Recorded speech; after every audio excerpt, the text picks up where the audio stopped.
नमस्कार, वंदे मातरम। मैं हूं श्यामगिरी। आप देख रहे हैं हमारा चैनल मुद्दा भारत का। मुद्दा भारत का यानी मुद्दा आपका। मुद्दा है लोकसभा चुनाव के बाद जो है महाराष्ट्र की राजनीति का।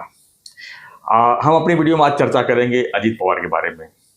जी हाँ, अजीत दादा को लेकर जो है लोग काफ़ी चर्चा कर रहे हैं और सबका यही कहना है कि लोकसभा में अजीत दादा का किस तरह का परफॉर्मेंस रहेगा, क्योंकि उनको सीटें कम दी गई थी। हालांकि 4 दी गई। हालांकि जितना उनको कैपेसिटी थी उतनी दी गई थी, लेकिन 4 सीटों में से तो उनकी कैपेसिटी 4 भी नहीं थी। कितनी सीटें जीत वो चुन के ला सकते हैं वो तो 4 तारीख को बताएगा। लेकिन अब जो है स्थिति परिस्थिति किस तरह बन रही है उसके बारे में हम थोड़ा चर्चा कर लेंगे कि अजीत दादा का जो है चुनाव परिणाम के बाद क्या स्थिति बन सकती है, क्योंकि उसके बाद विधानसभा चुनाव भी है और उनको जो है काफ़ी कुछ उनके अपने लोगों के लिए भी करना है। क्योंकि पवार साहब के साथ जब निकले थे तो 40 विधायक थे उनके साथ, तो 2-3 सांसद भी थे। लेकिन उसके बाद क्या होता है इसके ऊपर हम थोड़ा चर्चा कर लेते हैं। सर, क्या कहेंगे अजीत दादा के ऊपर? सर कैसे है ना कि अजीत दादा एक बोझ है, एक पैरासाइट, बानगुड़ बोलते हैं ना, इसके ऊपर आता है पेड़ के ऊपर, वो बानगुड़ बोलते हैं मराठी में, हम पैरासाइट बोलते हैं उसको। वो बानगुड़ है। और एकनाथ शिंदे जी की इच्छा नहीं थी कि वो पार्टी में आए। उनको पहले तो पता भी नहीं था कि इसको ला रहे। फडणवीस जी की तो बिल्कुल इच्छा नहीं थी। वो सुखी उनका चल रहा था, अच्छा सही चल रहा था, एकदम सही चल रहा था। इसको लाने की जरूरत नहीं थी। इसको जबरदस्ती लाया गया, सर पे बिठाया गया। विक्रम बेताल ये बेताल बन के आए और विक्रम फडणवीस और इनके सर पे बैठ गए। और मोदी और शाह ने, पर्टिकुलरली शाह साहब ने बताया कि भाई लोकसभा में हम कोई चांस नहीं लेना चाहते हैं। लोकसभा में हमको पूरा महाराष्ट्र में 40 से आगे 45 सीटें लेनी है। तो हम शरद पवार को तोड़ना चाहते हैं, उसकी ताकत को तोड़ना चाहते हैं। ठाकरे की ताकत ऑलरेडी तोड़ चुके हैं। और उस समय राज का ये नहीं था, तो अजीत दादा को इसलिए ले रहे कि लोकसभा में मदद हो, विधानसभा का कोई जिक्र ही नहीं था। मगर ऐसा हुआ है कि अजीत दादा खुद 15 सभा लिए, 20 सभा लिए, उसमें से 15 अपनी बीबी के लिए बारामती। ये क्या लीडर होता है? 5 सभा दूसरों के लिए लिए खाली। उनके कार्यकर्ताओं ने कहीं भी काम नहीं किया। हम थाना और कल्याण के तो साक्षी हैं जी। उनके कार्यकर्ता कहाँ दिखे ही नहीं कहीं। सब पैसा मांगने के लिए आते थे। वो जहाँ पे पैसा मिलता था वहाँ वो केंद्र पे दिखते कि भाई हमारे इतने लोग हैं, उनका वड़ा पाव है, इसका खाना है, इसका बिरयानी है, इसका ये है, रात को इनको ये करना है, इनको गाड़ी दो। सर गाड़ियाँ कितनी ले ली, मगर गाड़ियाँ लेके सर मजा मार रहे थे। ये थाना कल्याण की तो बात मैं कर रहा हूँ कि अजीत दादा गुट के जो लोग थे वो मजा मार रहे थे, कोई काम नहीं कर रहे थे। नवी मुंबई में तो वहां तो ऑफिस भी बंद थे। कुछ तो सर अजीत दादा ने ये चुनाव में कोई 5% भी टारगेट दिया गया कि आप बारामती संभालो खाली। उनको टारगेट दिया नहीं, उन्होंने टारगेट ले लिया। अच्छा, हाँ, उनको टारगेट क्यों देंगे? वो बोलेंगे तुम भाई, उनको अगर लोकसभा के लिए लिया है तो उनको बोलेंगे महाराष्ट्र में सब जगह आपको, जहां जहां शरद पवार है, ऐसा होना चाहिए था जहां शरद पवार जाएंगे दूसरे दिन अजीत दादा को जाना चाहिए था। और शरद पवार का जो इंप्रेशन होगा उसको वाइप आउट करना चाहिए था। वो तो गए नहीं। वो सर शरद पवार 80 साल के बाद 60 जगह गए, 60 बीमार भी हुए। फडणवीस 115 जगह गए और उन्होंने 60 इंटरव्यू दिए। कौन? फडणवीस 60 इंटरव्यू दिए। तुम्हारे शरद पवार ने 20 इंटरव्यू दिए। और ये खाली वही वो कुंबड़ी होती है ना, अंडे उबाती है बच्चों के लिए, वैसे वो बारामती में बैठे रहे ना, कहीं 1-2-3 मुलाकात दिए और ये 5 सभाएं लिए, बाकी कुछ नहीं। और उनके कार्यकर्ताओं को भी मैसेज नहीं था काम करो करके, काम करना है तो इधर आ जाओ बारामती। तो क्या ये बीजेपी वाले देख नहीं रहे थे? ये सब देख रहे थे, सब बदला लेंगे। कब? अभी लिया है। अभी लिया है। कैसे? एक भी नहीं आएगा सर अजीत दादा का। ये बारामती का तो जोर लग रहा है। नहीं, अभी नहीं। वो सर हर दिन बात बदलती गई। ये इनका अखड़न जो है और जो जिस मुद्रा से वो लोगों को पेश आए, सर बीजेपी वाले नाराज है। शिंदे गुट वाले तो बहुत ही नाराज है। वो बोलते पहले ही 10 लोग लेके आए सर, 10 मंत्री बनाए। वो मंत्री यहाँ के 5-5 बन सकते थे बीजेपी के इसके, और सब तालेवार लोगों को लेके आए। वो खुद को क्या क्या समझते, सब खुद को शरद पवार ही समझने वाले हैं। वो भी भाव देते हैं सर। एक एक ने ऐसा बहाना बनाया और घर में बैठ गए। एक तो गर्मी, गर्मी वगैरह छोड़ो, मगर इनके चर्बी जो है उसकी वजह से घर बैठे। वो गए नहीं ना। दिलीप वैसे पाटिल जैसा आदमी बोलता है मैं बीमार हूँ, नहीं गया किधर, कोई नहीं गए।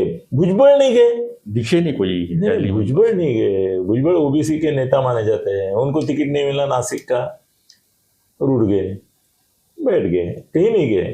फिर उनके बाजू में दिंडोरी नासिक में भी नाम के वास्ते गए, तो पूरा असहकार था। सर अब क्या होगा वो बताता हूँ मैं। हाँ।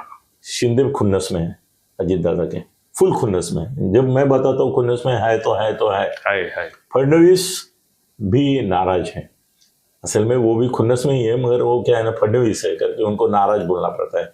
शिंदे शिंदे वो मर्द मराठा है, वो खुन्नस ही निकालेगा। सर ये चुनाव के नतीजे आने के बाद और चारों के चारों सीटें हारे हैं और इनकी वजह से एक भी सीट नहीं आई है। वो बोलेंगे यहाँ पे हमारा था वहाँ था, कुछ नहीं। ये अपने अपने करतूतों से या पैसे से या भाजपा की पुण्याई से या मोदी जी की वजह से, ज़्यादा करके मोदी जी की वजह से, थोड़ा शिंदे फडणवीस की वजह से, इनके लोग जो आएंगे वो आएंगे, मगर इनके नहीं आएंगे। इनको दी हुई सब सीटें वेस्ट हो जाएगी, वेस्ट हो जाएगी। तो लगता है मुझे कि फडणवीस होशियार है, वो ऐसी सिचुएशन क्रिएट करेंगे कि ये बाहर निकल जाए। शिंदे साहब के कितने आएंगे? शिंदे साहब के कितने आएंगे? सर वो अभी नहीं बोलता हूँ, मैं नहीं बोल रहा हूँ। क्यों? थोड़ा मुझे टाइम दो, थोड़ा मुझे टाइम दो। उनसे ही बात हुई है, मगर मैं सेटिस्फाई नहीं हुआ हूँ। उन्होंने ज्यादा क्लेम किया। अजीत दादा के बारे में बोल दिया आपने, एक भी सीट नहीं आई। हाँ, उनकी एक नहीं, इनकी 15 है, 15 है अभी। अब बहुत ही इंसिस्ट करते हैं, तो देखो इनकी 4 गई, तो हम 8 सीट दे रहे हैं किसको? महाअघाड़ी को। महाअघाड़ी को दे रहे, तो उसमें से तो 4 गई, बाकी बची कितनी? 4। इनके 15 सीट थे, यानी 11 आएंगे। अब बीजेपी के सब आ जाएंगे इसमें। सर ऐसा नहीं, ऐसा नहीं है, ऐसा नहीं। आप मुझे क्या है ना, शिंदे जी के बारे में मुझे संकोच भी हो रहा है थोड़ा सा, मगर बाकी जो 4 सीटें गिरेगी उसमें से 2 सीटें शिंदे जी की भी होगी। अच्छा, 2 सीटें शिंदे जी की होगी और एक अपक्ष गिरेगा और एक बीजेपी का गिरेगा। ऐसा मुझे जो समझा गया, समझा दिया किसी ने, अच्छा, वो ये है। तो शिंदे जी की भी 2 सीटें गिर रही है, इनकी 4 2 और 2 नहीं हो गया ना 8। एक अपक्ष गिर रहा है, एक बीजेपी का गिर रहा है। अपक्ष है कितने? है ना, एक ही वो भी गिर जाएगा। एक ही है, महादेव जानकर है जी, वो गिरेगा। उसने भी मस्ती की, उसको बोला था वो शिट्टी लेके घूम रहा है अभी शिट्टी डाल के पीछे से उसका आवाज निकालना पड़ेगा। तो सर कैसे है ना, अजीत दादा को परिस्थिति ऐसी निर्माण करेंगे फडणवीस और शिंदे मिलके कि वो या तो खुद बाहर चले जाए या उनको निकालने की स्थिति आ जाए। सो उनका कोई फायदा नहीं है। ये उतना गन्ना घर का ना घाट का ऐसा हालत हो गया है उनका, पार्टी का। तो ऐसे में क्या करेंगे वो? क्या फिर जाएंगे पवार साहब के साथ? चले भाई, वो भी मुश्किल है। अगर ये हार के आते हैं तो पवार साहब क्यों लेंगे उनको? चला नहीं, क्या होगा बोलता हूँ, इनके साथ जो 40 आए उनमें से 30 जाएंगे शरद पवार के साथ, तो बचे इनके पास करेंगे 8-10 बचेंगे, 8-10 बचेंगे, फिर ये पार्टी खत्म होगी सर। ये चुनाव के बाद जो पार्टी खत्म होने वाली है वो उबाठा नहीं है, पूरी खत्म नहीं होगी। एनसीपी इसकी अजीत दादा की एनसीपी है ना सर वो? हाँ ऑफिशियल ओरिजिनल है ना सर, वो खत्म होने वाली है और उनको अभी कोई चॉइस नहीं है। क्या है वो, मैंने कई बार बचपन में देखा है, अभी नहीं देखा है, कौवे को अगर आप हाथ लगाते हैं या चिमनी को हाथ लगाते हैं तो बाकी जो कौवे या चिमनी रहती है ना वो उसको साथ में नहीं लेती है, आदमी का हाथ लगाए। वैसे इनको अभी शिंदे फडणवीस का हाथ लगाया अजीत दादा को, तो इनको कोई दूसरे कौवे लेंगे नहीं इनको सर,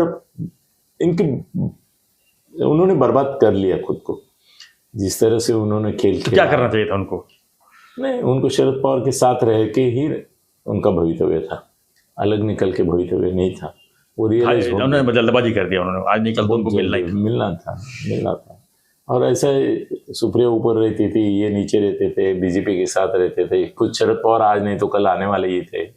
थोड़ा पेशेंस दिखाना पड़े था, बहुत जल्दी में गए और पार्टी को पार्टी करके चलाया ही नहीं उन्होंने, संगठन करके क्या चलाया, पक्ष दिखाई दिया। भाई अजीत दादा गुट ही रहा, तो गुट से 30 लोगों को निकलना कोई मुश्किल नहीं।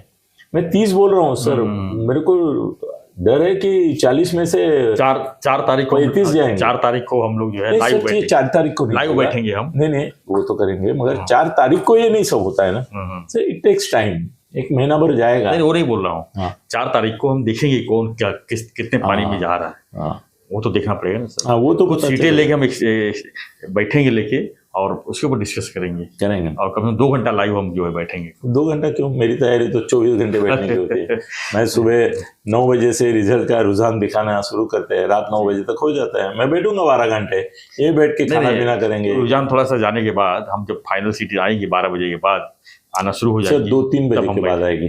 2-3 बजे तब हम बैठेंगे, बीच में 2 बार लाइव करेंगे, 3 बार लाइव करेंगे। कोई एनालिसिस करना बहुत जरूरी है कि करेंगे। कुछ ऐसी सीटें हैं जिसके ऊपर हमने पूरी तरह से दावेदारी की थी कि ये जीतेंगे या ये हारे, कई जगह अपन शर्त नहीं इसका भी सुनेत्रा वैनी का मुझे लग रहा था जीतेगी, मैंने बोला भी था, बाद में उल्टा हो गया और वो अजीत दादा ने उल्टा सुल्टा कर दिया, बहुत लोगों को नाराज किया। उनका मुंह है ना वो बहुत खराब है, वो चेहरा भी ऐसा करके बात करते कार्यकर्ताओं को भी। और सर इतना अमाप पैसा होने के बावजूद पैसा नहीं खर्चा किया उन्होंने, जिस तरह से करना चाहिए था वो नहीं किया। सिर्फ मुझे मालूम है कई जगह 50-50 करोड़ खर्चा हुआ है एक लोकसभा में, 50 करोड़ एक सीट, नाम मत पूछो। नहीं एक सीट में 50-50 करोड़ खर्चा, 100 करोड़ भी गए हैं सर, 50 करोड़ तो कम। मुझे जहाँ 100 करोड़ की भी जानकारी है मेरे पास, 100 करोड़ तो और ये जहाँ प्रेस्टीज का इश्यू है वहाँ पर यहाँ इन्होंने कुछ पैसा दिया ही नहीं। इनको लगा सब सतरंजी उछालने वाले। सर अभी उधारी भी कितने हैं मालूम है क्या? चुनाव में कितने उधारी हुए हैं वो भी नहीं मालूम। हाँ उधारी तो होती है। हमारा एक दोस्त है, वो हर बार क्या करता है, पिछले इलेक्शन का पैसा लेता है और अगले इलेक्शन का बाकी रखता है, और वो भी होशियार है। वो बोलता है मैं डबल लगाता हूँ, तो आधा देते हैं एडवांस, उसमें ही मेरा निकल जाता है। वो उसकी बात अलग करेंगे। मगर अजीत दादा के लिए बुरे दिन आ गए सर, और शाह साहब उनको संभालेंगे नहीं।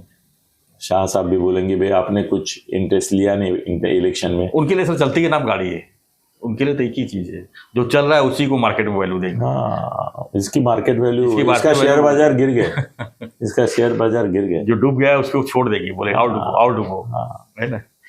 ठीक है सर, तो आपकी क्या प्रतिक्रिया फ्रेंड्स अजीत पवार के बारे में? उनको नौबत यहाँ तक आ सकती है अजीत दादा को, शरद पवार लेंगे नहीं, बाटा लेंगे नहीं, शिंदे फडणवीस के खिलाफ रहेंगे, तो शिंदे फडणवीस के ऊपर और एक ये तुम्हारा ये करने के लिए वो क्या कर सकते हैं मालूम? शाह को बोलेंगे मैं तो यहाँ हार गया हूँ, अभी मेरे 40 लोग भी भाग जाएंगे, तो हमको बीजेपी में ले लो, और वो बोलेंगे मैं बीजेपी में आता हूँ।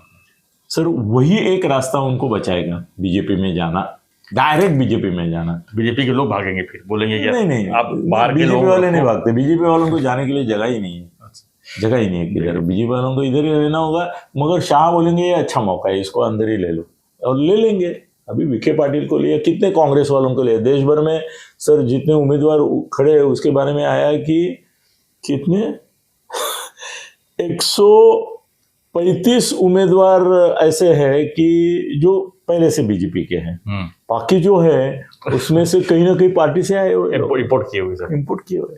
महाराष्ट्र में भी ऐसा ही है ना, 48 महायुति के जो उम्मीदवार हैं उनमें से ओरिजिनल बीजेपी वाले कितने हैं? बहुत तो ले लेंगे सर। इसके लिए मैं अजीत दादा को सलाह देता हूं कि आप ये चुनाव में जो करारी हार होगी आपकी, उसके बाद सीधे अपने इनके पास मत जाओ, शरद पवार के पास, आप सीधे बीजेपी में मर्ज हो जाओ, उसमें ही आपका भला है। धन्यवाद सर। तो आपकी क्या प्रतिक्रिया है अजीत पवार जी के बारे में, हमें कमेंट बॉक्स लिखिए। चैनल को लाइक शेयर और सब्सक्राइब जरूर कीजिए, और ऐसी खबरों के लिए, पर्दे के पीछे की जो जानकारी के लिए आप हमारा विश्लेषण लगातार देखते रहिए और बने रहिए मुद्दा भारत का। धन्यवाद। जय हिंद, जय महाराष्ट्र, जय श्री राम।